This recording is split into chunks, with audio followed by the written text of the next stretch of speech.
Y este es son mis datos personales. Tengo una página web personal para dar tutorías y consultorías.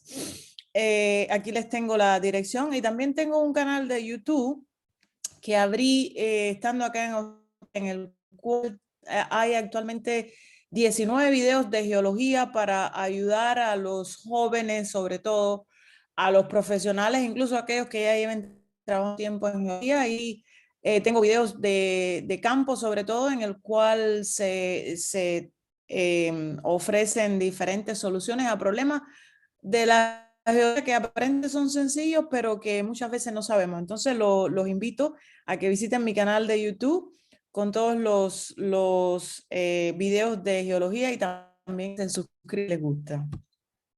Entonces, vamos a entrar directamente en el contenido del webinar y vamos a empezar con esta pregunta que dice, ¿qué es la microtectónica? Porque, por ejemplo, cuando entré a trabajar en la Universidad de los Andes, que introduje el tema, todo el mundo se quedaba como que, ¿y de qué me estaba hablando ella? Y entonces me tocó hacer una labor bastante intensa, pero fue muy bonita, de llevar a la Universidad de los Andes en Colombia este tema de microtectónica, de dar clases, seminarios, semestres y de dar también mucho trabajo de campo y preparar a personas en este tema en Colombia. Entonces, la microtectónica sería una parte de la geología estructural que estudia lo mismo que estudiamos a grande escala, o sea, estudia las deformaciones de las rocas y los minerales, pero a escala microscópica. Es también un método de análisis estructural que se basa en el estudio de las pequeñas estructuras, porque generalmente lo que vemos en el campo y a lo que le prestamos más atención es a lo que se ve al desnudo.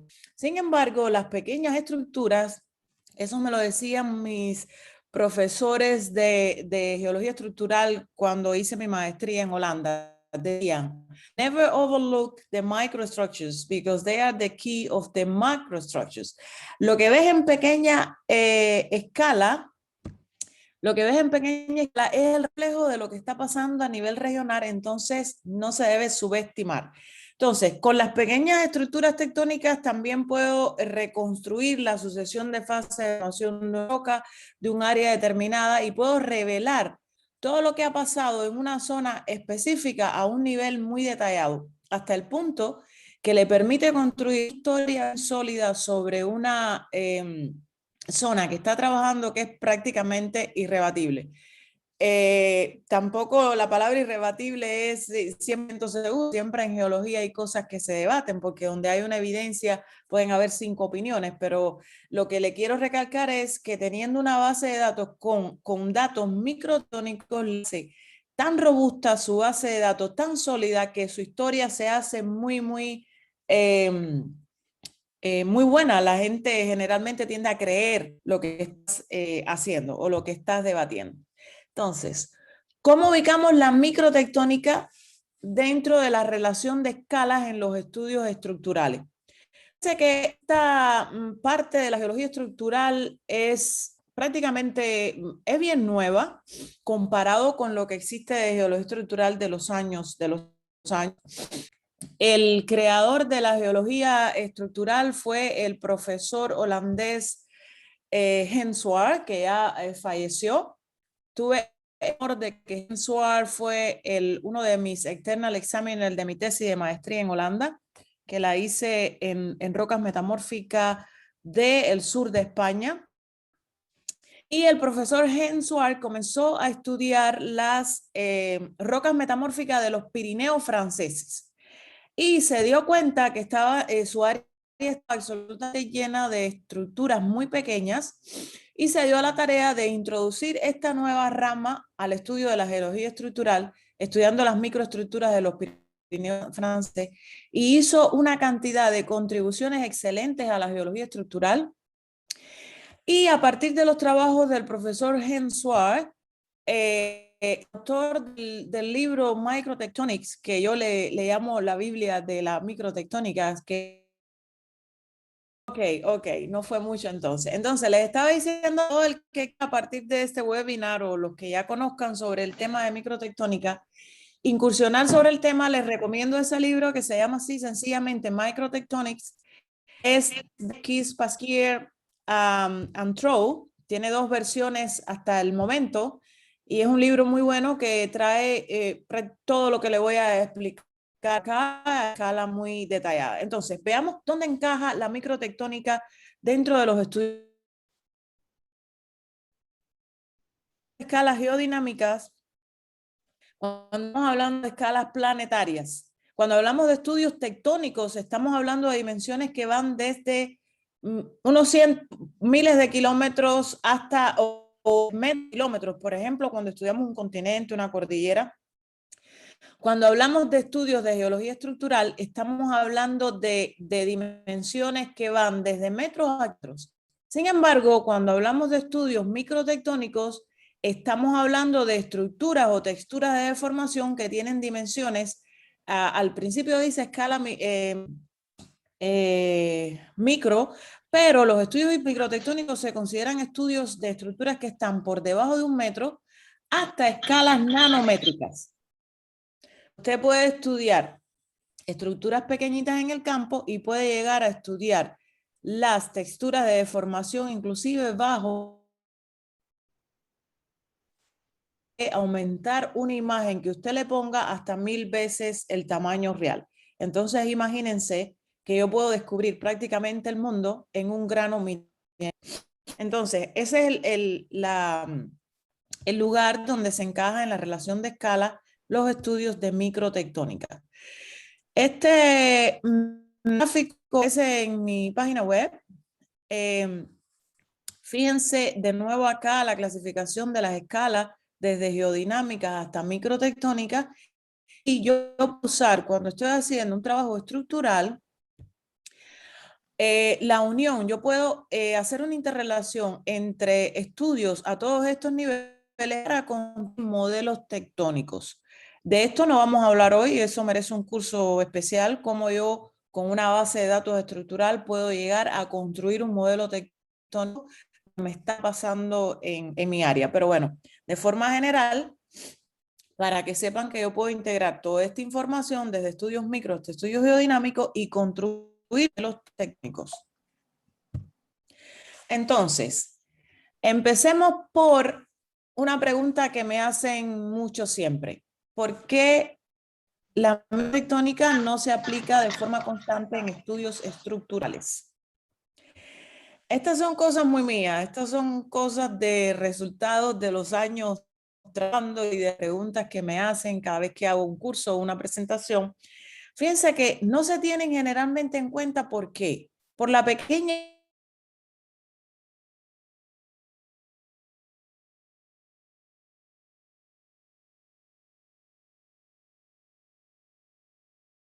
estructuras pequeñitas tienden a valorarse o a subestimarse.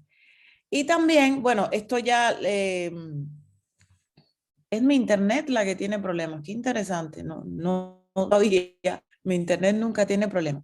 Y la tendencia a estudiar o a interpretar lo visible en el campo. Aquí le pongo un ejemplo de una imagen de microscopio, una de mis tistas de la Universidad de los Andes, que después vamos a hablar más adelante en los ejemplos que le voy a poner de cómo aplicar la base de datos microtectónica.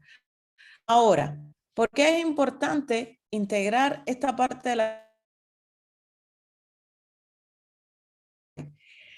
Esto es una cosa muy importante. Fíjense que las rocas ocultan procesos de deformación antiguos que, al estar afectadas por deformaciones más jóvenes, quedan ocultos. ¿A qué me refiero con eso? Cuando usted llega a un afloramiento en el campo y mira una estructura específica, usted está mirando lo último que pasó en esa roca. Pero esa roca ha pasado por un proceso de deformación hasta llegar a esa deformación final que generalmente no sé, es muy, puede revelar de forma bastante viable qué es lo que ha pasado con las deformaciones de esa roca hasta llegar a ese estado final si usted aplica la microtectónica, y entonces ahí se hace muy importante aplicar este tipo de estudios. Miren aquí un ejemplo de tension gashes o de venas en escalón, en este caso. Fíjense qué pequeñito, qué pequeñita es esta roca que cabe en esta muestra de mano y pudiera pasar inadvertida en un estudio de campo porque es pequeñita. Sin embargo, miren cómo me está dando el sentido de movimiento frágil. Entonces, esto que es algo tan pequeñito es capaz de ponerme en contexto algo que es mucho más regional y lo vamos viendo paso a paso en la presentación. Entonces, este es el libro que les decía de Microtectonics de Pasquier and Trow. Miren que ellos dicen que en el pasado, cuando usted estudiaba secciones delgadas de roca, lo que generalmente se le ponía atención era a la composición mineralógica de la roca y el tipo de roca. Sin embargo, se obviaba totalmente una cantidad de datos estructurales que se pueden obtener de estudios bajo el microscopio, que eso es otro campo, un mito de esta microtectónica. Existe la microtectónica de campo y la microtectónica bajo el microscopio y con técnicas instrumentales. Sin embargo, al surgir la microtectónica, se incluye en el análisis de las secciones de microestructuras y características de la roca que constituyen unos datos invaluables que calzan los estudios estructurales. Se puede reconstruir la historia. Ellos hablan aquí de rocas metamórficas porque las rocas metamórficas son muy ricas en estructuras por la composición mineralógica que tienen, guardan muy bien las estructuras, pero usted puede hacer estudios microestructurales en cualquier tipo de roca que esté deformada, llámese sedimentaria, ígnea o metamórfica, ¿sí? Ahora, vamos a poner un ejemplo con resultados de algunos de mis trabajos. Miren esta sección delgada de una metapelita que tiene aproximadamente 40% de posición filosilicatos. Si yo hago un análisis petrográfico básico, sin tener en cuenta la estructura de esta sección delgada, fíjense que el mineral está compuesto por micas, por albita, epidota, cuarzo, calcita, y le doy el nombre metapelita. Sin embargo, cuando yo le incluyo análisis microtécnico a una sección delgada normal, miren cuántos datos yo puedo revelar de esta mucho al estudio que estoy haciendo. Por ejemplo, en este caso, en el análisis microtectónico, fíjense que aquí hay dos foliaciones bien desarrolladas en esta roca. Si siguen conmigo, tienen esta foliación definida muy bien por los filosilicatos que están plegados, pero fíjense que hay una nueva dirección planar axial a los ejes de los pliegues. En este caso sería una superficie 2 y 3. No, olvídense del número 2 o 3. El problema es que hay dos foliaciones superpuestas en esta roca que me definen nuevas direcciones. Si yo hubiera tomado una muestra orientada, yo puedo hablar inclusive de las direcciones de estas estructuras planares y también que me producen esta microestructura. Entonces ahí estoy enriqueciendo un estudio que antes era petrográfico y ahora le estoy introduciendo datos microtectónicos. Esta roca me encanta. Esta roca está publicada en un artículo, está en casi todas mis conferencias de microtectónica y es que es muy hermosa esta roca.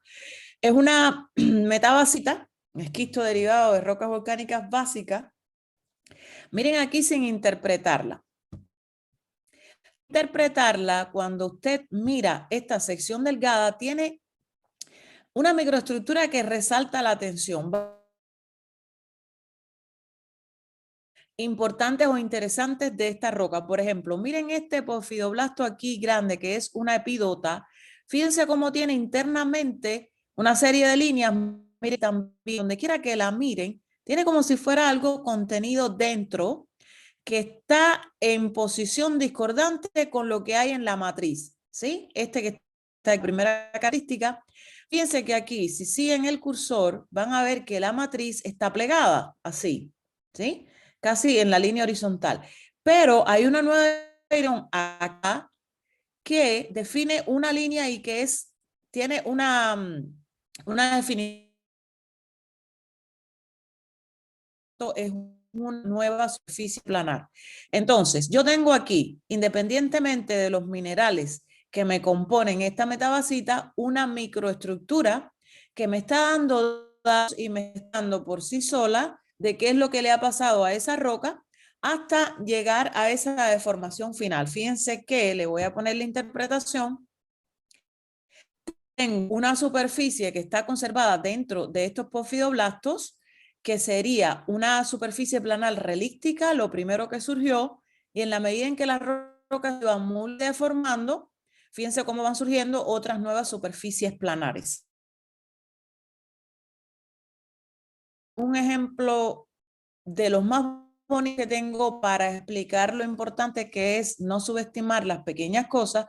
Este es un afloramiento normal, común en una zona de trabajo en Cuba. Esto es un macizo metamórfico que tiene metamorfismo de bajo grado, esquistos verdes, metamorfismo de esquistos azules y en fase eclogítica. Cuando uno llega al campo, miren aquí lo que ve es una foliación bien definida, que serían planos como entrando al plano de vista aquí. Miren acá cómo usa esta versión. Estos son esquistos verdes. En el afloramiento actual es definir que existe una foliación y ¿sí? Miren todo lo que me sale cuando interpreto una sección delgada de ese mismo afloramiento. Y aquí me estoy refiriendo a las historias ocultas que no se ven en lo que yo miro al ojo desnudo. Miren una sección delgada. Después de ir al campo y mirar esto, tuve que ir modificando la historia paulatinamente en la medida en que yo iba conociendo mejor el área. Fíjense que estos porfidoblastos que hay acá son de albita y miren cómo están totales con una foliación contenida dentro que no se repite en la matriz. Un criterio para saber que es una foliación relíctica, fíjense que la posición de esta foliación relíctica dentro de los porfidoblastos es aleatoria en todos los granos. Quiere decir que esto llegó a ser en el pasado una foliación continua, pero se fue obliterando por otras deformaciones y ahora están totalmente aleatorias dentro de las rocas. Fíjense esta foliación S2 definida por esta clorita y tienen otra nueva superficie planar más joven. Entonces, tres superficies planares desarrolladas en esta roca. Voy a volver atrás un momento. No sé cómo volver atrás. Lo siento. Bueno, lo que quería decirles era que comparen lo que ven al ojo desnudo en el campo con lo que yo estoy revelando en una sección delgada con las pequeñas. Los objetivos de la microtectónica, los mismos que la geología estructural normal. Comprender los mecanismos de las deformaciones, geometría en las estructuras y sobre todo la relación que tienen con las macroestructuras. ¿Cuál es mi consejo? No limite solamente cuando está haciendo un estudio estructural a ver las pequeñas cosas, que eso también es una tendencia que puede haber por ahí. Lo que usted ve en pequeña escala refleja lo que pasa en la macroescala. Por lo tanto, para usted poder tener una base de datos sólida de campo, usted tiene que saber qué es lo que le está pasando primero, porque, por ejemplo, si llega al microscopio petrográfico y ve una sola foliación desarrollada en una roca, para poder clasificar qué tipo de foliación es y cómo relacionarla dentro de su esquema estructural, tiene que tener una referencia de campo de ese tipo de foliación. Si no tiene una referencia de campo, prácticamente está todo colgado. Por lo tanto, hay una relación estrecha entre la micro y la macroestructura. Siempre se deben de llevar las dos a la par. Tiene que saber lo que está pasando y la base de datos microestructurales lo que hace es hacerle su base de datos muy potente, sólida y descubrir cosas que no las ve a ojo desnudo. Ahora, los minerales son extremadamente importantes en estudios de microtectónica. ¿Por qué? Porque son los que constituyen la roca, son los que... Ana, ¿no se te escucha? Disculpa, mi net me está jugando hoy una mala pasada y no sé por qué. Qué pena. Me disculpan porque parece ser que voy a tener algunos problemitas hoy.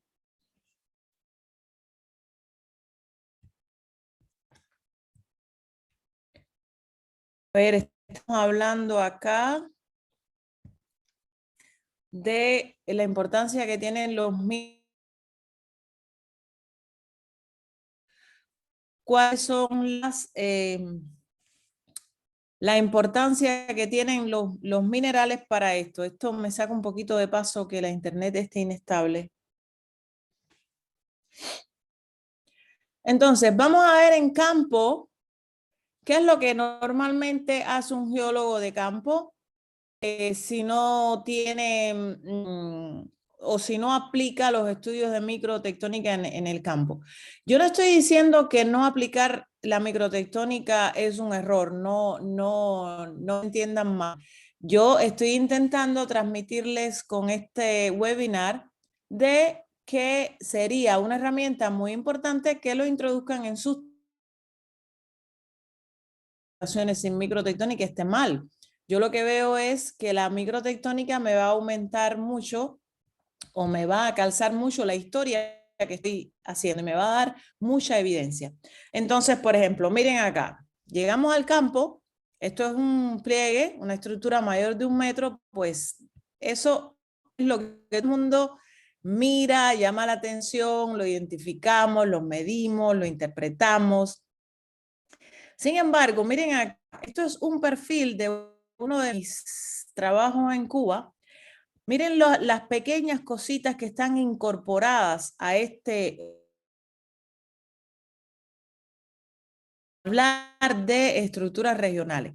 Miren que en esta parte del perfil tengo una cantidad de micropliegues tipo Z. Son pequeñitos, pero era una estructura repetitiva por espacio de kilómetros. Esto significa que no importa que sea pequeñita, pero si yo la encuentro repetida en espacios de kilómetros, me está diciendo algo, me está hablando por sí solo, me está gritando, tenme en cuenta que esto puede significar algo. Miren aquí, por ejemplo, clivajes melódicos en zonas de contacto entre napes y en zona de contacto entre escamas entre napes.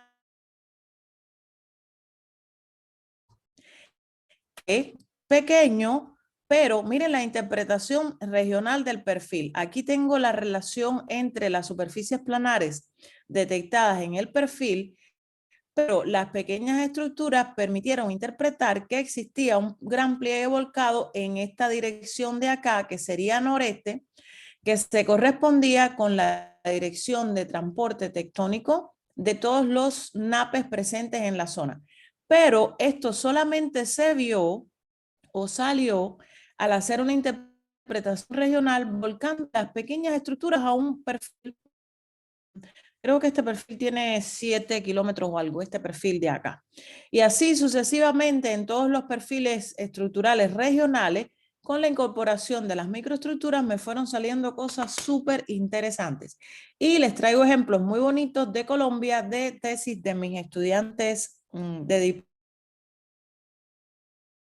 otra cosa también, miren estos pliegues, se ve perfecto al ojo desnudo, todo el mundo se pone emocionado, tengo un pliegue acá, le mido el plano axial, el eje del pliegue, los flancos, miren esta super falla, una falla de strike slip, todo lo que se ve al ojo desnudo es a lo que le prestamos mayor atención. Vamos a ver entonces empezar con un ejemplo de aplicación de estudios microtectónicos y les dejo acá la referencia porque encontré esto estudiando en internet, un trabajo que determinó fases de deformación hercínica, la metodología de trabajo. Fíjense, esto es una muestra de mano, es una muestra pequeña, pero fíjense cómo en una muestra pequeña ya yo tengo evidencia de lo que me está pasando grande. Fíjense que acá hay, el autor revela una superficie planar que llamó S2. Cuando lo llamó S2 quiere decir que hay una superficie previa a esa que sería S1, que también sería una superficie tectónica.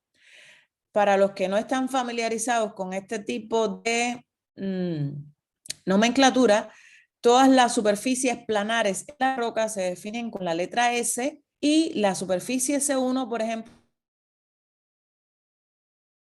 significa en una roca en específico. Y cuando llamamos S sub 0, estamos hablando de una superficie planar que no está afectada por tectónica. En este caso, por ejemplo, estamos hablando de una estratificación. Yo me estaba fijando acá, ellos no tienen puesto nada de esta estructura que está acá, pero esto bien podría ser la S sub 1 que no tienen declarada acá. Ahora, ¿cómo describimos las pequeñas estructuras? Miren en este afloramiento que analizaron estos autores, cómo yo tengo un ortoneis migmatítico, pero fíjense que no es a lo largo de todo el afloramiento. Ellos tomaron secciones delgadas, por ejemplo, de diferentes partes del afloramiento y hay una diferencia entre, hay un paso entre un granito a una roca intrusiva, sin embargo, un ortoneis, me están hablando ya de metamorfismo. Y cuando me hablan de ortoneis migmatítico, me está hablando de procesos de segregación. Entonces, en un mismo afloramiento, la parte microtectónica me está hablando de algo diferente que pudiera ponerse como un simple afloramiento si yo le hago una interpretación sencilla al ojo desnudo. Miren las secciones delgadas, estudiando los pliegues. Esa S1 que no se veía en la muestra de mano, miren cómo se revela muy bien en la sección delgada por estas biotitas bonitas que hay acá.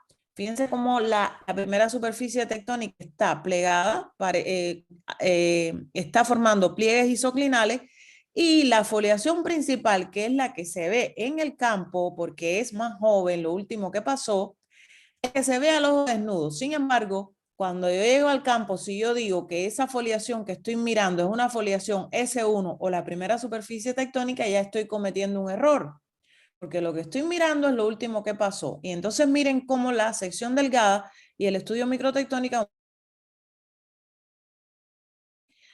importantísimos estudios microtectónicos para el análisis de zonas de shear y de zonas de falla. Los minerales marcan muy bien la deformación y cuando las rocas están en zonas de deformaciones muy microlocalizadas como son las zonas de shear, miren cómo yo puedo saber la dirección de transporte tectónico en el caso de que yo haya tomado esa muestra orientada y le haga estudio microtectónico bajo el microscopio. Esta foto me encanta, de estos mismos autores. Miren la escala de estas estructuras. Esto es 1 centímetro, por ejemplo. Esto puede tener alrededor de 5 centímetros. Este tiene 2.5.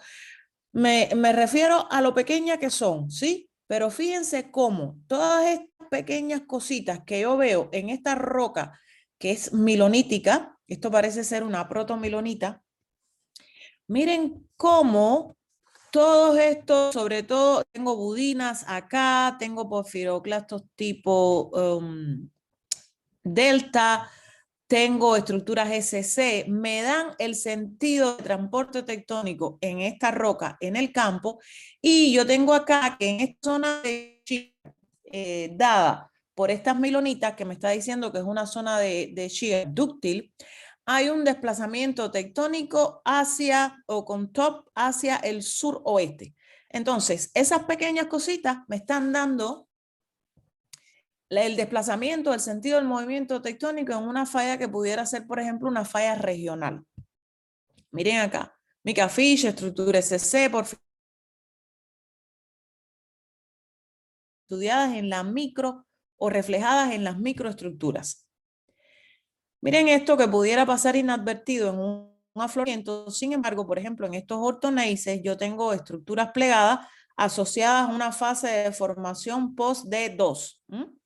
Esto, para poder clasificar y decir que es post-D2, los autores, por supuesto, tienen que ir describiendo afloramientos individuales y hilando por afloramiento todos los datos que yo tengo por viendo una historia. Y como resultado de todos esos estudios microtectónicos, ellos produjeron un esquema tectónico o un mapa simple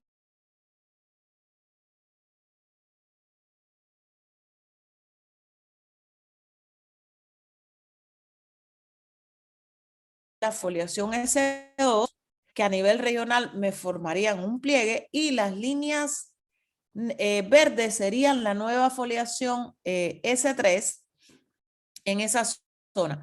Entonces, yo soy capaz con los estudios microtectónicos de crear esquemas tectónicos, mapas estructurales de un área específica, que son invaluable información para lo que esté haciendo, para un geólogo regional, para un geólogo de exploración, etcétera, etcétera.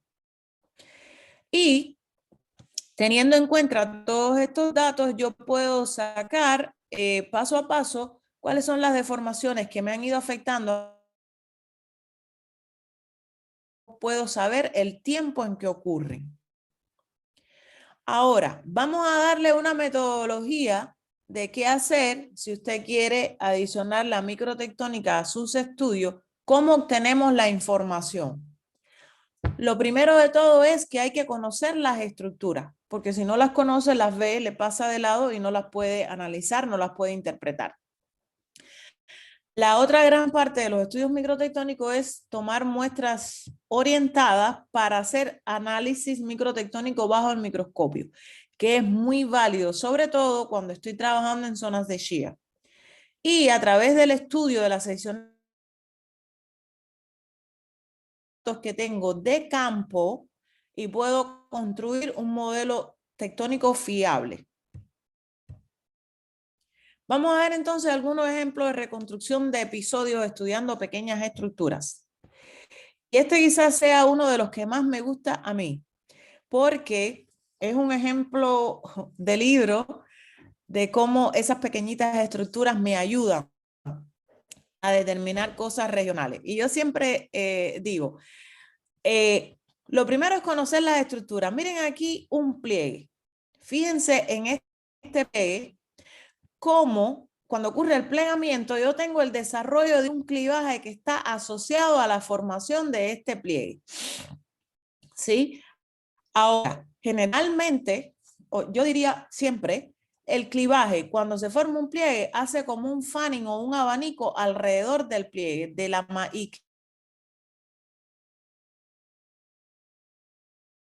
y la estratificación es netamente 90 grados perpendicular. Pero fíjense que en ambos flancos, como hay un abanicamiento de este clivaje, la relación de la estratificación con este clivaje es diferente. Por lo tanto, hay pliegues regionales que usted no lo ve, ¿sí? Que solamente se revelan en estudiando afloramientos independientes. Y, por ejemplo, usted llega al campo y lo que hace es anotar la relación que hay entre la estratificación y el clivaje en cada punto. Y le sale al final en el mapa un megapliegue regional, que lo mismo puede estar parado, que puede estar tumbado, que puede estar acostado. Ejemplo en la pantalla para que vean qué bonito este ejemplo de usar esas cosas pequeñitas para detectar estructuras regionales. Voy a poner mi video un momento para mostrarles la pizarra.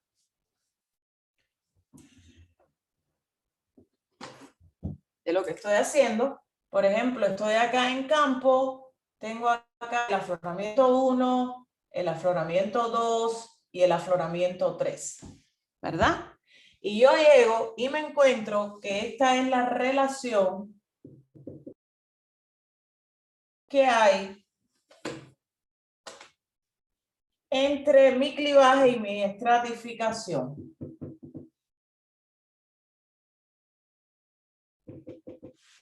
En negro vamos a poner la relación con el clivaje S.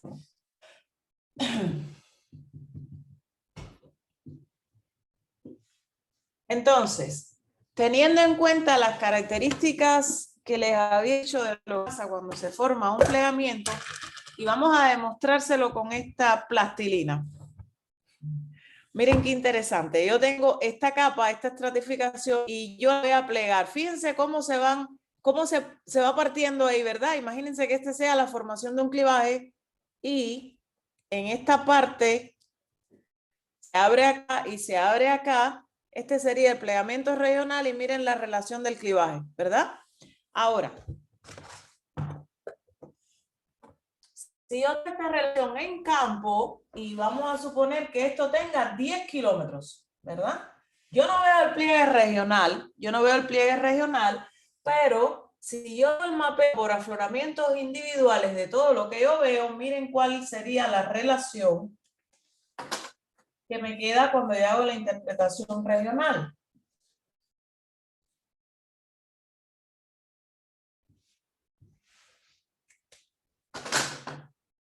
Este sería el afloramiento 1 y 2. El afloramiento 1 y 2 tienen el clivaje S1 así. Sin embargo, el afloramiento 3 tiene el clivaje S1 así. Por lo tanto, en diámetro yo estaría en el flanco de un pliegue regional, ¿verdad? Si yo le adiciono acá un afloramiento 4 y me encuentro esta relación, estaría ya en un pliegue regional de esta manera, ¿verdad? Entonces, en un espacio de 10 kilómetros o 12 hasta llegar acá, yo no vi este pliegue, pero yo fui anotando todas esas pequeñas citas que yo veo en los afloramientos y esta es la interpretación que yo tengo regional. Esto es un ejemplo muy sencillo, solamente para decirles la importancia que tiene no subestimar los detalles.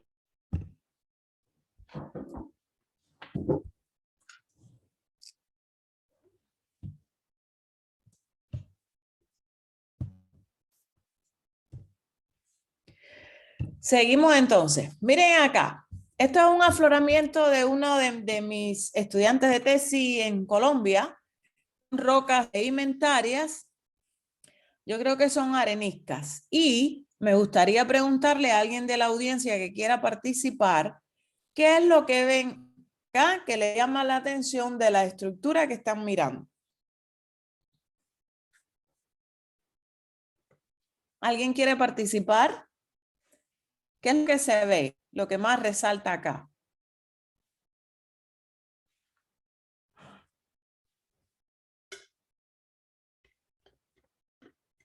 ¿Nadie quiere participar? Está sencillo, es solamente decir qué es lo que le llama la atención de ese afloramiento.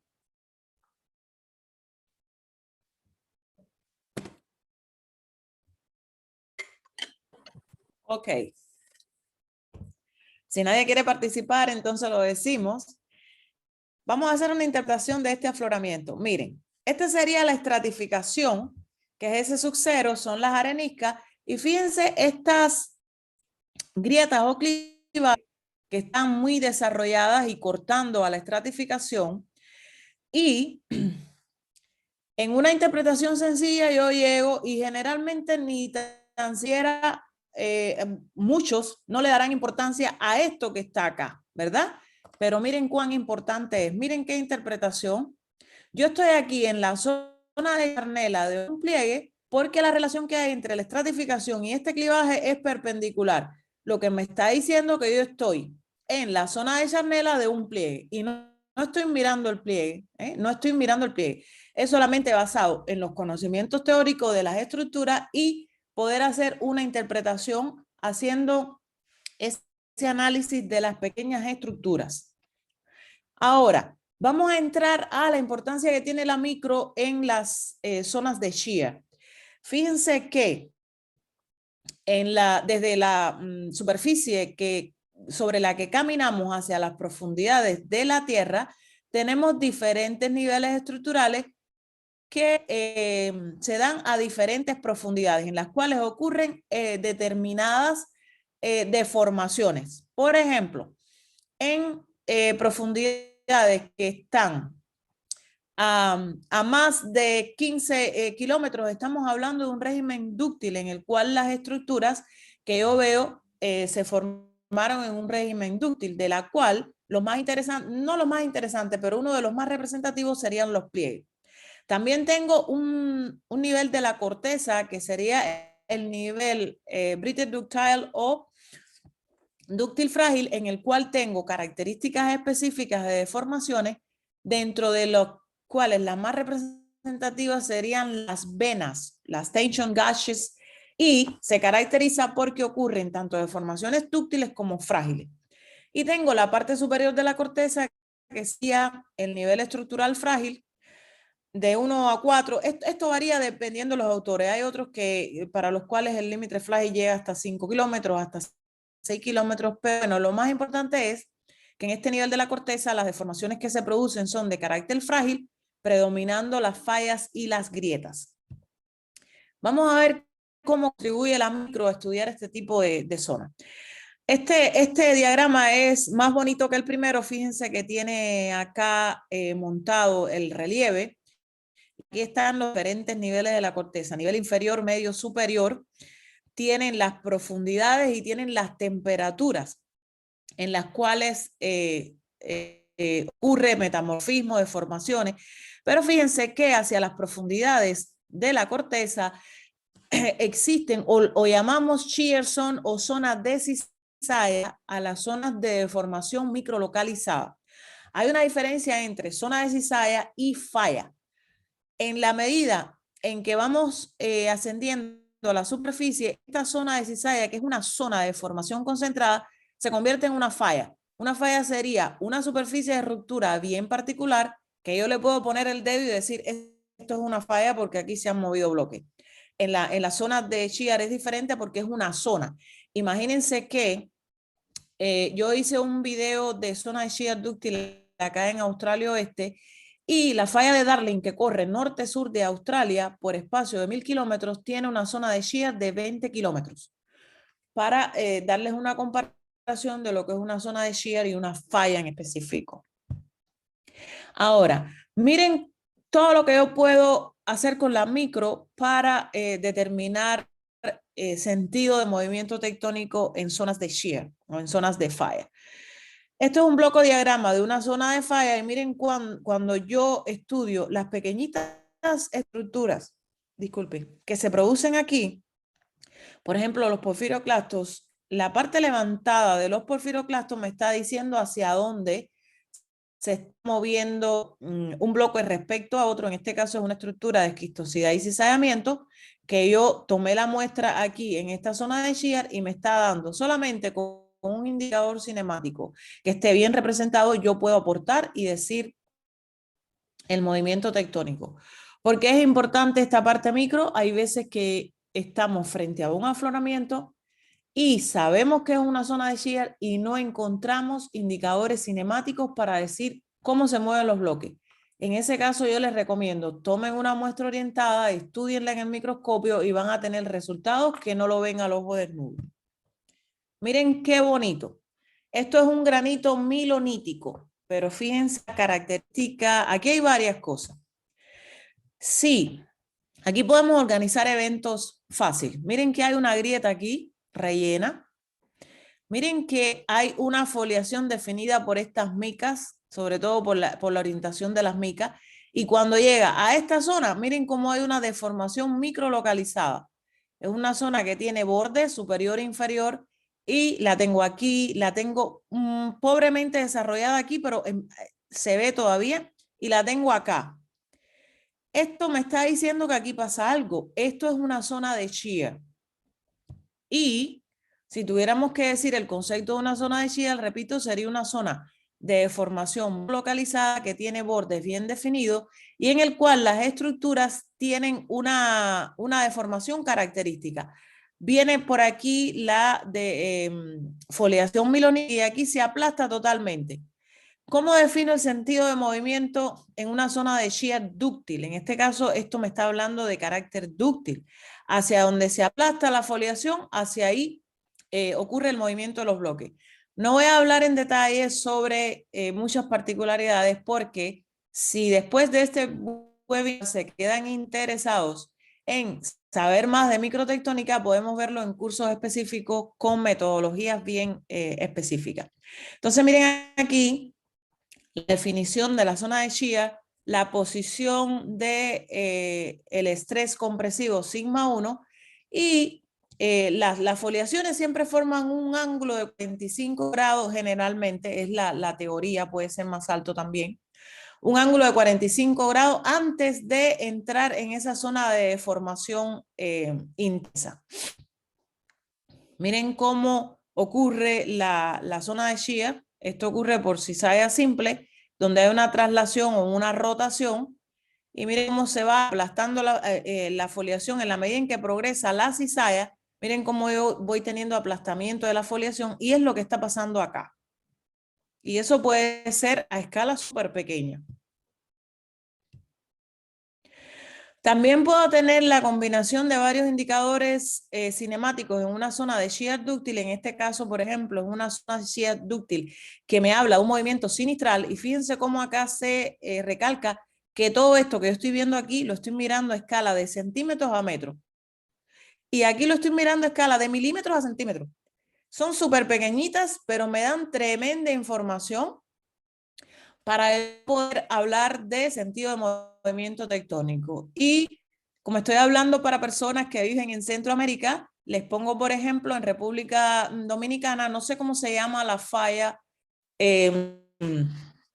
que pasa por el límite de la placa Caribe, no sé cómo se llama en República Dominicana, pero supongan que sean geólogos trabajando en esa zona, pueden tener una cantidad de datos increíbles para poder saber el sentido de movimiento a lo largo de esa zona de desplazamiento horizontal, que las zonas de cizalla no son zonas regulares, por ejemplo, pueden tener muchos kilómetros y pueden tener variaciones de movimiento en diferentes tramos de desarrollo de la cizalla.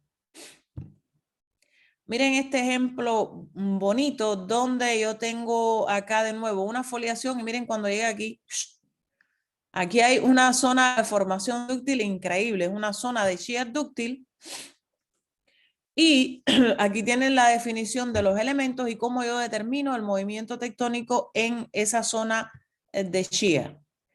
Este es un ejemplo de libros también de cómo usar los porfiroclastos en rocas miloníticas para determinar movimiento tectónico. Miren las colas de este porfiroclasto de feldespato potásico. Por lo que estoy mirando, esto es una foto de campo porque le veo bien el clivaje al feldespato potásico y todo. Esto serían estructuras pequeñitas. Miren esto, qué cosa tan bonita, ¿sí? Tampoco voy a hablar específicamente de los porfiroclastos ni el significado porque eso se da muy bien en los cursos de microtectónica. Miren el movimiento tectónico que me da este feldespato tipo delta en una milonita. Y lo puedo ver pequeñito, pequeñito en el campo. Esto puede pasar totalmente inadvertido. Totalmente inadvertido si no tiene en cuenta, si no pone su mente en función micro. Parece un afloramiento simple. Fíjense cómo resaltan los cristales de feldespato potásico, estos rosados que están acá. Miren que aquí hay unas líneas, parece un clivaje bien desarrollado, pero hay otro acá, ¿sí? Y si usted no conoce la estructura, le pasa por el lado y no la mira, no la interpreta, no la analiza y mira toda la información que me da. Es una estructura SC en un granito milonítico que me está definiendo una zona de shear dúctil y me está dando indicación de movimiento tectónico. Si esto lo tengo en un afloramiento en campo, yo puedo orientar el afloramiento y yo puedo saber de una y muy rápido hacia dónde es la dirección del movimiento tectónico. Y esto, les repito, puede ser un pequeño espacio dentro del afloramiento. Sentido de movimiento tectónico en zonas de shear dúctil frágil con desarrollo de betas sigmoidales. Miren la zona shear, los límites de la zona de shear sería hasta donde llegan las grietas, y en este caso específico el sentido de movimiento tectónico sería contrario a la orientación de las puntas de las venas, ¿sí? Miren la interpretación, y eso también aparece pequeñito en el campo.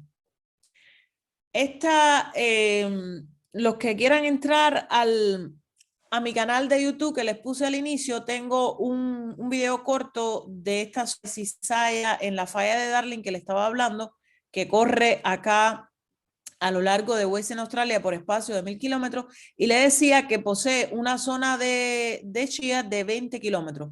Es una falla que trae a la superficie rocas cratónicas contra rocas proterozoicas de la cuenca de Perth. Entonces es una falla ultra profunda, y visitamos este espacio de acá para hacer ese video de una zona de shear regional. Miren qué bonito. Miren cómo en ese espacio de la zona de shear yo tengo granitos pegmatíticos. Miren los granos grandes, para los que no, o para recordar lo que son pegmatitas, son rocas que se pueden desarrollar en cualquier tipo de roca ígnea, pero son muy comunes en los granitos y tienen la característica del desarrollo de cristales súper grandes, de 2 centímetros hacia arriba.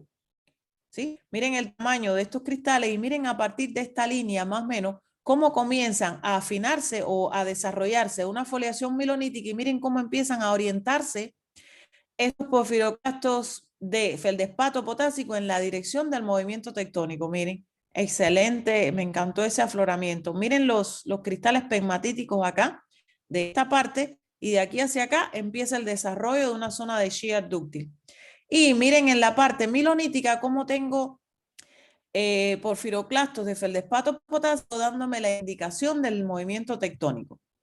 Ahora, vamos a trasladar esa información que yo miré en los afloramientos, vamos a ponerlo en un mapa regional. Miren cómo quedaría. Esta es la parte pequeñita que yo analizo en el afloramiento, pero me está diciendo lo que está pasando a nivel regional. Entonces, a eso me refiero siempre, de que estructuras pequeñas me ayudan a revelar lo que está pasando a gran escala. Una parte importante de los estudios microtectónicos es la toma de las muestras orientadas.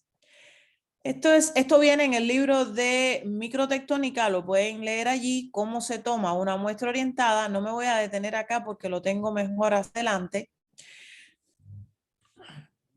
Este es un brochure que me inventé para poder ejemplificar la toma de muestra orientada. Aquí tengo el ejemplo de una zona de shear y la toma de muestras orientadas en una zona de shear. Miren acá cómo yo en la toma de muestra tengo diferentes planos del elipsoide de deformación finita. El elipsoide de deformación finita tiene los planos X, Y y Z. Mírenlos acá definidos para el caso específico de una zona de shear. El plano X sería el plano del movimiento tectónico. El plano Y estaría en la dirección del plano X, pero perpendicular a él. Y el plano Z sería perpendicular a X y a Y y perpendicular a la dirección del movimiento. Esto en campo es fácil determinar los semiejes del elipsoide de deformación finita, porque para yo poder hacer una sección delgada orientada y determinar sentido de movimiento tectónico en una zona de shear, yo tengo que cortar la muestra paralela al plano XZ. Tampoco se los voy a explicar en esta conferencia tan general, pero hay cursos específicos en los cuales se muestra cómo hacer este procedimiento. Miren acá, tomando una muestra orientada, orientando la muestra y traspasando la información a la sección delgada. Ya estoy entonces en posición de ver lo que tiene la sección delgada, y como está orientada, fíjense que aquí esta microestructura en la sección delgada me está diciendo que este mineral metálico con estas alitas espectaculares de cuarzo me está indicando un movimiento tectónico hacia el norte. Estos son los bloques de rocas que se han sacado en el campo para hacer una sección delgada orientada. Miren cómo están preparados los bloques. En la parte del tope de la muestra se le hace una muesca con la sierra, y esa muesca aparece después en la sección delgada indicándome que hacia esta dirección es el tope de la muestra y fíjense que yo tengo hacia acá el norte. Tengo que tener una relación entre la orientación geográfica y el tope de la muestra y entonces ya estoy en posición de analizar todo lo que hay aquí y determinar sentidos de movimiento en coordenadas geográficas. Geográficas me refiero a cualquier tipo de coordenada, digo geográfica por decir algo. Entonces, ¿por qué se toman muestras orientadas en los estudios microestructurales? Para revelar esos procesos ocultos que se reflejan a nivel microscópico y en técnicas instrumentales, para apoyar y determinar sentidos de movimiento en zonas de cizalla.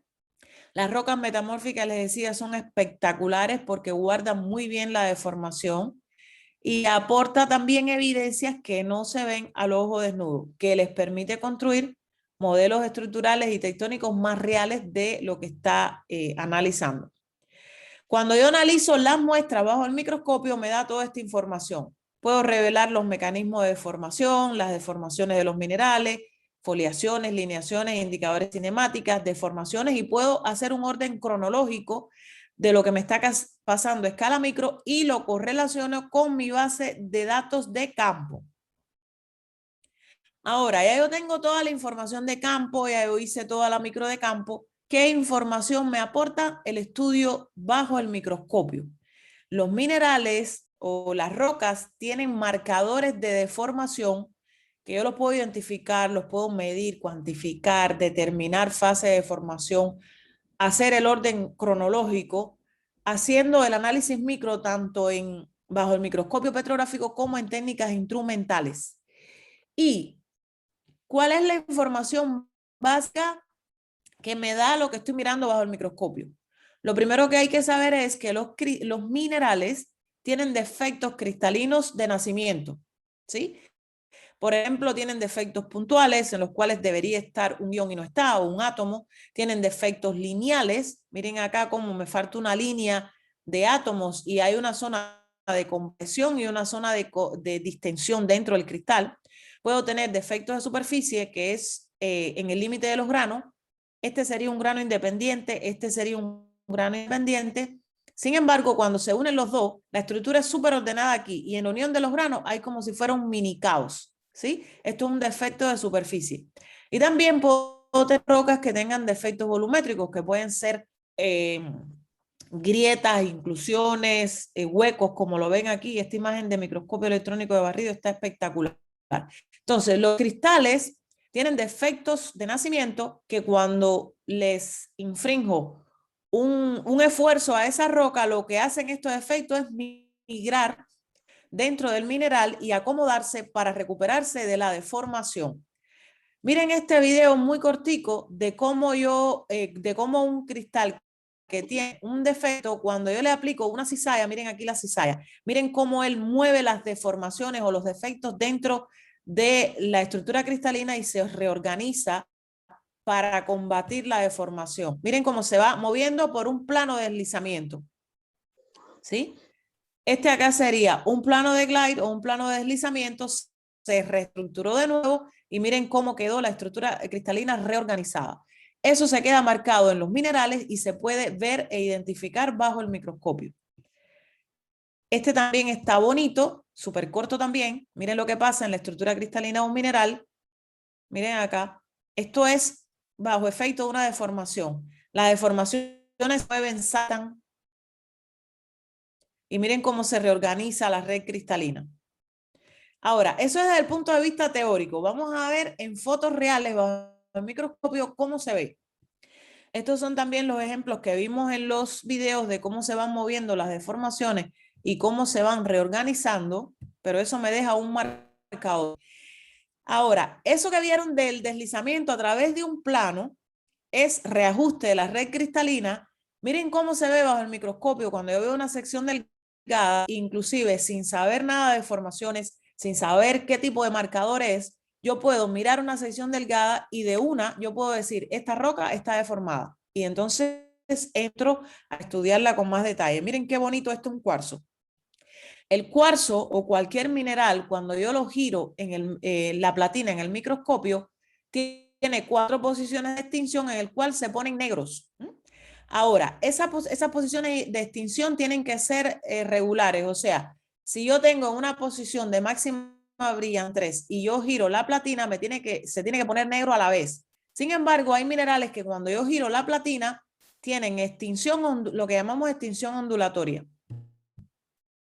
En vez de ponerse negro a la vez, se pone negro en forma de olas. Miren lo que le pasa al cuarzo. Aquí se está girando la platina. Miren cómo ocurre la extinción, que ocurre como si fueran olas en bandas. Eso es un marcador de deformación. Eso me está diciendo que ese cuarzo, esa roca cuarzosa, sufrió un esfuerzo que la deformó y que la obligó a reorganizar su red cristalina y por eso el cuarzo tiene extinción ondulatoria. Entonces, mirándola bajo el microscopio, yo puedo decir muy fácilmente que está deformada, ¿sí? Yo puedo revelar con estudios microtectónicos mecanismos de deformación bajo el microscopio. Miren acá esta extinción ondulatoria que estábamos explicando. Miren estas calcitas, cómo tienen las maclas plegadas. Esto no es normal. Las maclas de crecimiento no tienen por qué estar pegadas. Y miren cómo tienen zonas negras acá de extinción y tienen zonas más claras acá. Tiene también extinción ondulatoria. Si esto es una caliza y yo la veo bajo el microscopio, ya yo sé que donde quiera que haya tomado esta muestra hay un proceso de deformación. Puedo tener también mecanismos de deformación, que es el flujo cataclástico, que ocurre en los niveles superiores de la corteza terrestre. Fíjense cómo aquí no hay selección de los fragmentos. Esto ocurre cuando yo tengo una falla en nivel de presiones y temperaturas bajas cercanas a la superficie, y entre los bloques de la falla, cuando se desliza, ocurre no sé cómo se traduce al español, cizallamiento entre los bloques, y como ocurre en los niveles, en las partes superiores, miren cómo se forman fragmentos. En vez de milonitas se forman cataclasitas. Y así se ve bajo el microscopio. Miren, no hay selección de los fragmentos. Esto es lo que pasa. Y entonces, si yo miro esto bajo el microscopio, ya yo puedo decir que estoy en una zona de falla y que estoy mirando una cataclasita. Otra cosa que se ve muy bonita bajo el microscopio son los diferentes tipos de clivaje, como esto que está acá, un clivaje de presión-solución, y es el mecanismo de formación de los famosos estilolitos. Este tipo de clivaje se forma en rocas que tienen fluidos. Cuando yo le infrinjo un esfuerzo a estas rocas que tienen fluido, fíjense cómo ocurre como si fuera un cizallamiento de los granos, el borde de los granos, y el fluido que estaba entre los dos granos migra y ocurre como si son como bordes aserrados en los cuales se deposita material insoluble. Fíjense que los que han visto estilolitos en el campo, los estilolitos parecen como si fuera un electrocardiograma con picos. La causa por la cual se forman así es esta que les digo, de clivaje de presión-solución, migra el fluido y se deposita material insoluble. Y así se ve bajo el microscopio. Miren, son como si fueran líneas negras. Estas líneas negras son los materiales insolubles. Miren una sección delgada de un estilolito en una dolomita. Miren los granitos acá. Otra deformación que se ve muy bien bajo el microscopio en aquellas rocas que están formadas o por carbonatos o por minerales que están marcados, como por ejemplo los feldespatos potásicos, no solo las plagioclasas también, y la calcita y la dolomita, todos los minerales que se maclan. Miren cómo se ven bajo el microscopio, que yo puedo decir que son maclas de deformación y no maclas de crecimiento. Para los que no se recuerdan, las maclas son sitios holográficos en las rocas que me divide dos cristales gemelos. Tengo un cristal igual aquí o un cristal con un hermanito al otro lado dividido por un plano que los une a los dos espacialmente. Ahora, miren en esta plagioclasa cómo yo tengo las maclas que son pinchosas, no llegan al borde del grano. Cuando yo veo maclas bajo el microscopio que están pinchosas, que hacen tapering hacia el centro del grano, discúlpenme mi Spanglish, estoy mirando una macla de deformación. Me está diciendo que esta roca ha sufrido un proceso de deformación. Miren qué bien se ven acá estas maclas pinchosas hacia el centro. Otro ejemplo también de que los minerales maclados han sufrido deformaciones es que las maclas estén bandeadas y plegadas. No es normal en una macla de crecimiento que exista plegamiento. ¿Cómo yo diferencio las maclas de crecimiento de las maclas de deformación? Mis maclas de crecimiento me llegan de borde a borde del grano sin ninguna alteración, no tienen extinción ondulatoria, no están plegadas. En el caso de las rocas ígneas también puedo tener maclas zonadas, concéntricas. Y las maclas de deformación tienen todas estas características. Están pinchosas, tienen extinción ondulatoria, están plegadas. Y hay dos autores que yo conozco en específico que usaron las maclas de deformación en la calcita y la dolomita para estudiar deformaciones en rocas sedimentarias y metasedimentarias. Ellos determinaron por la posición de las maclas y los conjuntos de maclas los grados de temperaturas a los cuales ocurre la deformación de la roca en el cual se encuentran. Y usaron la calcita como paleopiezómetros. Muy rápidamente, para decirles, por ejemplo, las maclas de calcita tipo 1 serían maclas bien finas con sistemas de maclas. Se dan cuenta que son de deformación porque tienen extinción ondulatoria. Y miren las temperaturas en las que se forman. Las maclas tipo 2 son más anchas en la medida, miren, en la medida en que van aumentando las temperaturas, aumentan el grosor de las maclas. Las maclas tipo 3 se llaman maclas dentro de maclas y son características las maclas pinchosas, y las maclas tipo 4 son las de más alta temperatura. Aquí dice mayor de 250, pero pueden llegar hasta 400 grados. Miren cómo el proceso de fusión hace como que la macla se expanda y se forman como bordes aserrados. Es muy interesante trabajar en las rocas sedimentarias, metasedimentarias deformadas, porque en ese caso las maclas de la calcita y la dolomita son muy interesantes para estudios estructurales. Ahora, voy a pasar muy rápidamente por aquí. Quiero mostrarles cómo se ven bajo el microscopio, haciendo estudios microtectónicos, que la roca está deformada y cómo puedo recuperar esa información para mi base de datos estructural. Miren cómo este cuarzo está deformado en bandas.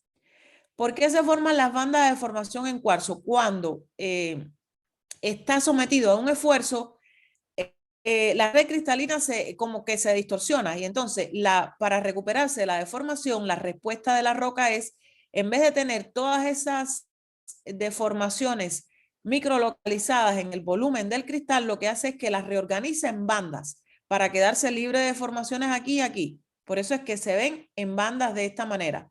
Toda roca cuarzosa que tenga esta extinción ondulatoria en bandas está deformada, y a ese proceso se llama proceso de recuperación. Miren qué bonito como se ve acá el cuarzo en las secciones delgadas.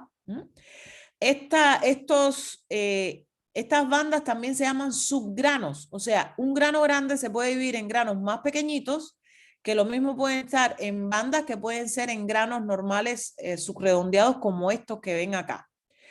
Esto es un proceso de deformación típico en las rocas que es recristalización dinámica. Yo miro la roca bajo el microscopio y miren cómo el cuarzo de ser equigranular pasa a estar orientado. Esto significa que el cuarzo está deformado, que se han formado sus granos, los cuarzos grandes, disculpen, se han dividido en granos pequeñitos para recuperarse de la deformación, y también han rotado, orientándose, formando una foliación. A esto se le llama rotación de sus granos. Miren acá cómo el cuarzo se ve como si fueran estos bordes lobulados o aserrados, como si se estuviera expandiendo. Esto es un proceso de difusión de alta temperatura, significa que ha habido migración del borde de grano, y fíjense cómo en dos secciones delgadas diferentes me están hablando ya de profundidades de deformación y de temperatura de deformación. Esta temperatura en la que ocurrió esta deformación es mucho más alta que cuando ocurrió la recristalización dinámica y rotación de sus granos. Vale decir que cuando ocurre recristalización dinámica, estos granos nuevos que se forman son strain free, no están deformados. Cuando usted gira la platina, no tienen extinción ondulatoria. Ahora, como existen minerales que son formadores de roca, que están casi en todos los tipos de rocas, por ejemplo, en todas las rocas ígneas que existen, en la mayoría de las rocas sedimentarias, metamórficas. Estos son los minerales formadores de roca y ellos tienen características deformativas específicas cuando las rocas son sometidas a deformaciones. Vale decir que las rocas pueden ser monominerales o multiminerales. Las más comunes son las que son multiminerales. Cuando yo le aplico un esfuerzo a una roca y se deforma, los minerales que componen la roca, bajo los mismos esfuerzos, tienen o se deforman de manera diferente dependiendo de las características intrínsecas del mineral. ¿Qué significa eso? Que una roca que tenga cuarzo y mica, yo le infringo, por ejemplo, un esfuerzo de cizalla y el cuarzo se va a deformar de una manera y la mica se va a deformar de otra manera. Por eso es importante saber este resumen que les pongo aquí de cómo saber las temperaturas y el tipo de deformación de los minerales en dependencia del nivel estructural, las profundidades y las temperaturas. Miren el cuarzo. El cuarzo es un mineral que cuando aparece en una roca y usted le estudia bajo el microscopio, le da una información increíble, le aporta muchísimos datos a la parte estructural, le dice muchísimo, habla por sí solo. Por ejemplo, el cuarzo que miramos en las secciones delgadas generalmente es equigranular, tiene forma anédrica, pero miren este cuarzo acá en esta sección delgada, está totalmente deformado, está formando un ribbon o una cinta. Cuando el cuarzo está tan extremadamente deformado, significa que ha estado expuesto a una deformación intensa. Miren acá el resumen de las deformaciones que ocurren en el cuarzo y las temperaturas en las cuales ocurren. Recuerden que las temperaturas y las profundidades están íntimamente relacionadas. Una profundidad de 700 a 800 grados centígrados es un régimen dúctil, es profundo en la corteza. Sin embargo, menor de 700 grados estamos hablando de deformaciones que están cercanas a la superficie. Por lo tanto, las deformaciones que usted vea bajo el microscopio me están hablando de profundidad de deformación. Vamos a suponer que usted es un geólogo de exploración mineral, está analizando una roca deformada bajo el microscopio y tiene mineralización pirítica encajada en una roca que tiene determinado tipo de deformación. Ustedes pueden tentativamente sacar el proceso de deformación de esa mineralización pirítica si usted determina los procesos de deformación que tiene esa roca, porque puede determinar temperatura y profundidad. Ojo, no va a ser, ¿cómo se llama? Algo absoluto, pero sí puede darle datos cuando usted esté estudiando la mineralización encajante en un tipo de roca. Entonces, aquí están listados todos los procesos que ocurren y las profundidades que ocurren cuando ven determinado tipo de deformación en el cuarzo. En la calcita y la dolomita son las maclas las que les dicen las deformaciones y las profundidades. Aquí les dejo la referencia de un artículo que publiqué sobre las maclas de calcita. En Cuba, miren estas maclas de calcita, cómo me están dando temperaturas cercanas a 400 grados, tienen un proceso de difusión, son maclas tipo 4. Y miren aquí estas macas pinchosas que llegan al centro del grano y miren aquí de nuevo como tengo maclas plegadas. Los feldespatos son otros minerales espectaculares que guardan súper bien la deformación. Me encantan los feldespatos. Lo que más me gusta de los feldespatos son los porfiroclastos que forman, que ayudan muchísimo a determinar sentido de movimiento tectónico en zonas de... Y fíjense que los porfiroclastos, cuando los feldespatos forman porfiroclastos en este régimen dúctil, estamos hablando de niveles profundos de la corteza, 400 a 500 grados centígrados, y se ven en milonitas.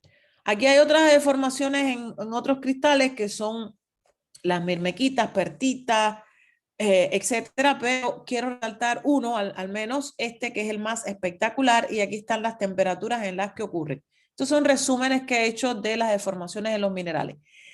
El olivino es el mineral para mí uno de los más monótonos de todos para las deformaciones, no obstante siempre van a sacar información. Por ejemplo, aquí tengo este grano grande que ha sido disgregado con estos granos más pequeños que son strain free. Pero miren las temperaturas en las que ocurre esta deformación. Aproximadamente 1000 grados centígrados. Las micas espectaculares. Cualquier roca que tenga filosilicatos. Tomen muestras y estudienlas bajo el microscopio porque les va a dar información increíble. Las micas, a las micas les gusta mucho plegarse y forman estos espectaculares mica fish o pescaditos de mica que me dan sentido de movimiento tectónico en zonas de tierra. Miren cómo la cola levantada del pescadito me va a dar el sentido de movimiento tectónico. Ahora, yo les había hablado que en dependencia de la riología mineral, diferentes minerales se van a deformar diferente bajo los mismos esfuerzos. Miren, aquí esta roca está compuesta por micas y cuarzo. Miren la diferencia de la deformación en la roca. La mica forma mica fish y el cuarzo acá tiene extinción ondulatoria, tiene recristalización dinámica y tiene rotación de sus granos con la orientación de los granos de cuarzo. Por lo tanto, si usted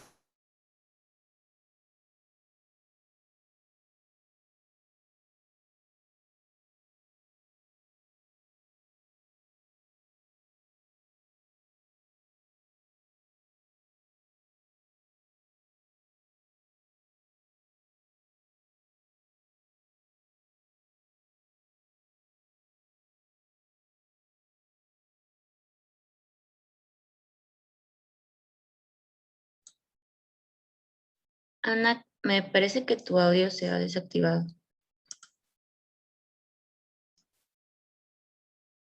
Esperemos un momento, por favor.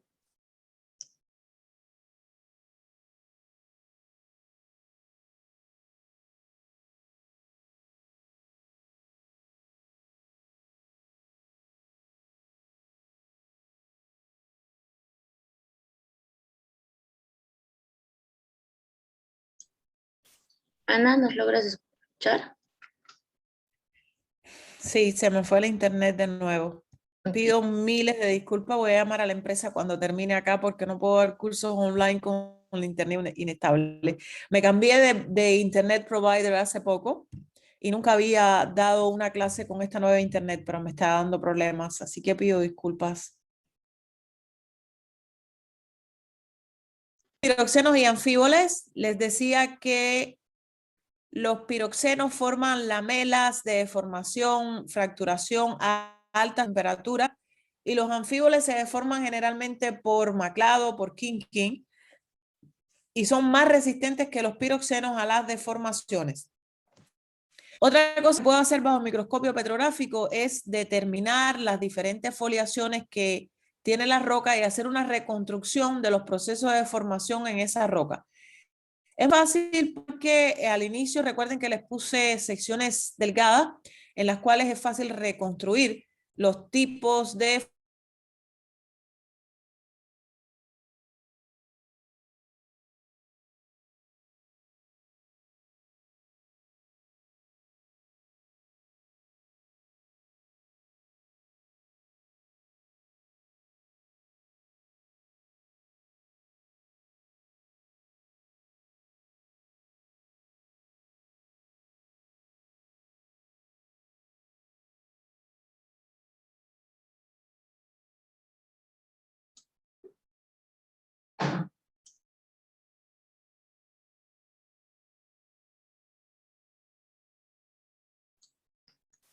Ana, se te volvió a cortar el internet, me parece.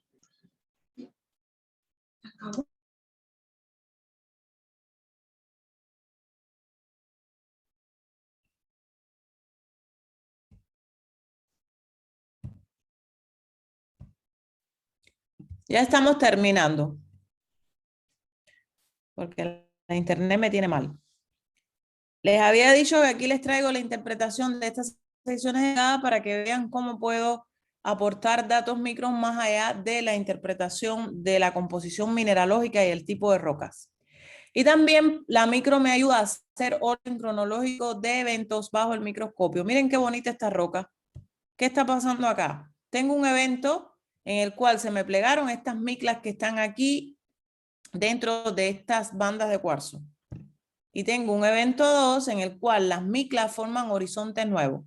Esa roca se me ha deformado al menos por 2 procesos de deformación y se puede revelar bien bajo el microscopio. Aquí tenemos también una roca en el cual tengo un porfidoblastos de, no sé de qué será esto que está acá, andalucita, no sé. Miren cómo hay una foliación contenida aquí, de nuevo, que no está en la matriz y ni tan siquiera tiene la misma posición, ¿sí? Yo puedo reconstruir eventos acá y yo puedo reconstruir que esto quedó mimetizado dentro de este cristal cuando estaba creciendo, cuando estaba esta deformación, se congeló dentro de ello y en la medida en que la roca siguió deformándose, miren cómo surge una nueva foliación. Hay mínimo 2 eventos que han ocurrido acá. Esto ya lo habíamos visto, son los indicadores cinemáticos de las zonas de shear de acuerdo a las profundidades, y si usted está estudiando muestras bajo el microscopio, usted puede, en un esquema como este de su área en específica, ir ubicando dónde le ocurrieron las deformaciones que tienen sus rocas específicas. Un resumen de las deformaciones de los minerales formadores de roca con todos los procesos y los marcadores de deformación y las temperaturas en las cuales ocurre. Esto es como si fuera una guía para poder encajar lo que usted está mirando y analizando bajo el microscopio. Por ejemplo, las más bajas temperaturas, menores de 400 grados, tienen este tipo de formación: fracturación, clivaje de presión, solución, extinción ondulatoria, flujo cataclástico, maclado. Sin embargo, en la medida en que van aumentando las temperaturas, mequitas, quartz ribbon, porfiroclastos de manto, recristalización dinámica. Entonces, depende del marcador que usted esté mirando bajo el microscopio, las profundidades y el nivel estructural en las cuales ocurren. Y para terminar, vamos a ver ejemplos de aplicación de microtectónica a estudios regionales. Y les traigo algunos ejemplos de las tesis de grado de mis estudiantes de la Universidad de los Andes en Colombia, donde estudiamos ejemplos de los Andes. Miren un perfil estructural hecho con datos microtectónicos. Estoy pensando en dar un curso donde, para poder ejemplificar cómo yo puedo enriquecer los perfiles estructurales aportando los datos microtectónicos. Miren cómo este estudiante es uno de los que más bonito puede pintar. Me encanta cómo pinta William, sus análisis 3D. Él hizo, hicimos trabajo de campo juntos en ese lugar del norte de Colombia, en la Sierra Nevada de Santa Marta, y fíjense cómo la folia 2, la S1 estaba contenida dentro del porfiroclasto. Ahora, debido a la escala regional, todo esto que está acá afuera en estos dibujos no se pueden representar, pero si le es importante para su historia, usted puede calzar su perfil haciendo dibujos micro para poder resaltar estructuras que definan la estructura regional. Otra cosa que William se impresionó es que él pudo sacar la fase de plegamiento que tenía su perfil regional, pero le salió después que ya tenía todo el análisis. Por eso le decía que con los datos micro yo puedo tener al final de mi análisis cosas que no me salen cuando estoy en afloramiento. Fíjense que esta S2 no se notaba plegada, por ejemplo, o puede que no se haya notado plegada en los afloramientos. Sin embargo, cuando yo construyo el perfil regional, se ve que es una gran estructura regional en el cual tengo una serie de plegamientos de esta superficie planar, dando lugar a una fase de pliegues F3 que no se veía en los afloramientos. Miren otro ejemplo de la relación entre, por ejemplo, rocas granulíticas, que son rocas profundas de la corteza, con esquistos micáceos, y cómo de nuevo, en este caso, la superficie que se vio en esa parte del perfil era la S1, y entonces me definieron pliegues F2, que son más viejos que los F3 que les puse en el ejemplo anterior. Miren el análisis de las secciones delgadas, cómo ellos pudieron analizar las granulitas, por ejemplo. Estos son texturas, son simplectitas a lo largo de granates. Lo que está diciendo que las granulitas que estaban en el centro de pliegues en el campo han sufrido un proceso de exhumación. Miren qué bonitos. Partitas que me reflejan desequilibrios de temperatura. También analizaron porfiroclastos con sentido de movimiento tectónico, tenían muestras orientadas. Miren qué bonitas las deformaciones frágiles superpuestas a deformaciones dúctiles en las rocas estudiadas. Este es otro ejemplo de basamento paleozoico en el macizo de Floresta en los Andes del Norte de otro estudiante. Este estudiante es mi mayor logro en la Universidad de los Andes porque ella, el primer perfil que me trajo eran básicamente dos líneas. Y entonces le dije a Andrea, no, vamos a aprender a hacer perfil, adicionándole datos de microtectónica, haciéndolo bien visibles y estudiando bien qué es lo que me está pasando ahí. Y Andrea llegó a construir todos sus perfiles. Miren cómo tiene en cuenta las superficies planares, las fases de plegamiento. Y todos los perfiles que construyeron mis estudiantes de los Andes están llenos de microanálisis para llegar después a modelos tectónicos. No les traje los modelos tectónicos aquí porque era mucho para un webinar. Miren, por ejemplo, en esta parte del basamento paleozoico de la zona de Floresta, como estas dos secciones delgadas me encantan. Miren, es una sección delgada orientada. Fíjense, esta es la superficie C1, donde tengo las micas plegadas, ¿sí? Ahora, tengo la superficie S2, que sería planar axial a los ejes de estos pliegues. Sin embargo, miren cómo tengo una cizalla tardía que me corta tanto estas venas de cuarzo a la foliación S2 como la S1. Entonces, yo tengo aquí tres procesos o tres eventos diferentes analizados en las secciones delgadas y tengo inclusive el sentido de movimiento de esta cizalla tardía. Miren estas venas sigmoidales en otra parte del basamento paleozoico de los Andes del Norte, pero en otro lugar diferente a Floresta, en el macizo de Quetame. Miren cómo este estudiante tomó una muestra de mano, hizo el análisis microtectónico de esta roca y pudo llegar a determinar todas las superficies planares que afectaban al basamento paleozoico y las deformaciones asociadas a la evolución del basamento paleozoico y al levantamiento de la cordillera oriental colombiana. Aquí están todos sus análisis de las secciones delgadas orientadas.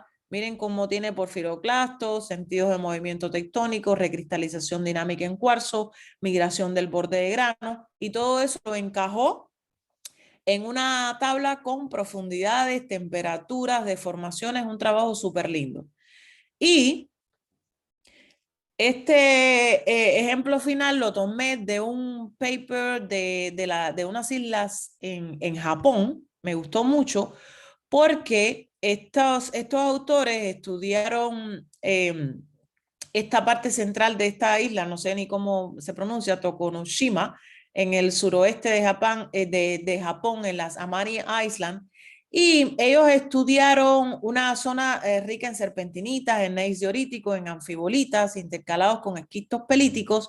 Y miren cómo se quedaron con la microtectónica para poder determinar lo que estaba pasando en esta área. Hicieron mediciones estructurales, análisis en diferentes partes por afloramientos individuales y miren cómo estas flechas indican sentido de movimiento tectónico. Miren acá acompañados con los perfiles, que era casi siempre hacia el sureste, ¿verdad? Ahora, tomaron muestras orientadas. Miren los resultados de las muestras orientadas. Estructuras SC, en este caso porfiroclastos, y comprobaron o la microtectónica les calzó muy bien la parte macrotectónica. Fíjense que les da dirección sureste de estos indicadores cinemáticos estudiados bajo el microscopio. Y con estos indicadores cinemáticos en la parte microscópica y con los datos de afloramientos de campo, la parte macro, miren cómo llegaron a construir un modelo tectónico del área en específico en el cual tienen estos esquistos pelíticos con fragmentos o con slices de gneiss diorítico, formando estructuras dúplex con serpentinitas intercaladas. eso se pudo hacer con el análisis macro y micro. Y con eso llegaron a construir un modelo tectónico, o sea, un modelo geodinámico. Aquí se pone de manifiesto cómo yo puedo usar diferentes escalas para llegar a construir modelos tectónicos. Miren acá, el área que analizaron, el esquema estructural al que arribaron y cómo encaja dentro del contexto regional de la evolución de Japón. Súper bonito el ejemplo. Y este ejemplo es un ejemplo de un trabajo que estamos haciendo en los Andes del Norte, que estamos escribiendo un paper sobre eso ahora. Hicimos transectas a lo largo de la cordillera central y occidental de Colombia. Miren acá los resultados de las secciones delgadas, en los perfiles, en los lugares exactamente donde lo hicimos. Uy, no les puse el mapita, yo lo busco enseguida para ponerle ese estudio que estamos haciendo en Colombia, cómo se ve a escala regional los resultados de las secciones delgadas. Bueno, estos son tips que les dejo para su trabajo diario. Yo considero que la microtectónica es una metodología distinta de trabajo porque de las microestructuras estudio las macroestructuras. Es como ir al revés, es como ir de lo pequeño a lo grande. Y a los modelos de las microestructuras, a las macro y a los modelos estructurales tectónicos. Cuando yo empecé a trabajar la microtectónica me dije, ay, pero esto me contradice lo que siempre he oído, de que se va de lo general a lo particular. Ya yo me acostumbré a trabajar de lo particular a lo general y me funciona igual. Ahora, ¿cómo puedo hacer correlación macro-micro y modelos estructurales tectónicos? Hay que describir los afloramientos en detalle, o sea, desarrollar una vista más aguda en los afloramientos, hacer dibujos, esquemas, tomar muestras orientadas, tomar datos relevantes, anotar en los mapas, hacer trabajos de laboratorio. Y aquí pueden hacer el desciframiento de la estructura geológica, determinar microestructuras, planificar un método de muestreo según su problema. Es lo mismo que les estaba diciendo, pero un poquito más detallado y hacer estudios bajo el microscopio petrográfico. Y importantísimo, correlacionar las macro y las microestructuras para darle un contexto geodinámico. Estos son dos personas que han contribuido a mi amor por la microtectónica y que me han ayudado mucho a enfocarme en lo que trabajo ahora. Estas son frases célebres de mis profesores. Este fue mi profesor de máster en geología estructural en Holanda. Él decía, the key of the microstructures are the microstructures, so never overlook them. Nos hacía mucho hincapié en eso. Nunca subestime las estructuras pequeñas, que son la clave de lo más grande.